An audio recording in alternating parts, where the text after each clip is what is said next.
It may as well always be Halloween on Wynn Street. They can explain everything about Swansea, but not that vowel. By sheer force of will, I can make the rain stop. My beret is all that's keeping me dry, only here 3 months. The underpass is like a train to nowhere. The cold tiling is cross-legged for beggars. It's still this place with vomit in doorways, the cross keys stolen from the sign, even older than the castle. Dylan chants his poetry on a scratched gramophone. At Beekman Place, we strolled the brass and gnarled wisteria, fantastic light of joy flung like a view beyond the granite bluff and undertow of any island's pooled doggerel. We clasped at love like ornate iron. We soared like deco balconies and knew no fretwork. Posh, luxuriant devotion, more resplendent than the supplest Bukhara. Guilt-suffused, impervious, the doormen mincing recognition. Yet how penniless is longing. Now that you are rouged in memory, how sear the plunge. At nearby Sutton Place, the Times today lays bare a spray-can doodle of neglect. This bedrock riverbank is tunneled, runneled, grated, catacombed as any cell block alibi, and rusted to collapse. But who among us could have guessed a third-rail spark might arc and sizzle love to smoke, heart's circuitry gone haywire? Yet how friable are dreams of constancy, how foe the light of Sutton Place, whose woundings are relentless, darling. Tiskets, taskets, all fall down. At Beekman Place alone, to trace again the cobble hill, or hover at the Zephyr Grill, whose windows watershed my dead reflection like a carp asphyxed in fragrant lilies, sallow, bottom-feeding widower of restaurants, where cranes alight to sway in plumes, and all the candles glow for two.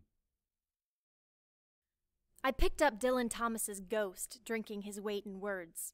At the White Horse Tavern, shot by short shot, I swallowed my way into that dark night. Tipsy, he spun exuberant tales and begged to come home with me, as a portrait of the artist as a young dog. I never could pass up a stray. I lost him somewhere between Alexei and Vonnegut. Barking wits treed my senses with smiles and satire, so it goes, and so on. What is loss? Dylan Thomas's ghost would not give up. In Nick's English hut in Bloomington, Indiana, he resurfaced in the same booth I sat in. Shot by long shot, I swallowed his waggish humor wholeheartedly. How could I turn him away? Didn't. Haven't. Now he wants a reward for turning up unexpectedly. He laughs at bats flying low inside my house, cats gnashing at wind through open screens, me crawling across wooden floors as he tosses words in midair. As a mutt of mixed make, he appears and challenges me to fetch the spirits of birds who with rage are chased into frantic flight. He laps another beer, and his shaggy spirit disappears. Shot by excessive shot, I swallow his every metamorphosis, crazy as a howling omen. It's my turn to say something. A charm bracelet for cruising. This poem, he says. Well, yes, and no. Oh, if you only knew. Now consider this ancient voice, the carpenter's son naked on his timber against the light's high wall. Consider the remarkable choice which we have to hammer down his nailed moments, hard like notes of a very singular bird, into the freedom of a sky. Where else but sky encloses a structure's full dimensions? There sentences cry, prophecies echo off every cloud, and highways of birds cross-hatch back through our bodies, while the angelus bell of poetry calls us back to always. So nothing is ever lost, and time is always won. Even with old Mr. Death up a piebald tree, snickering, coo-cooing our foolishness, because he knows as he shakes his branches over our domain, allows a random quilt of blood-red leaves to litter over our ambitious backdrop and ground, that he alone is the star in the film, his role award-winning in his skull mask and breathless wardrobe.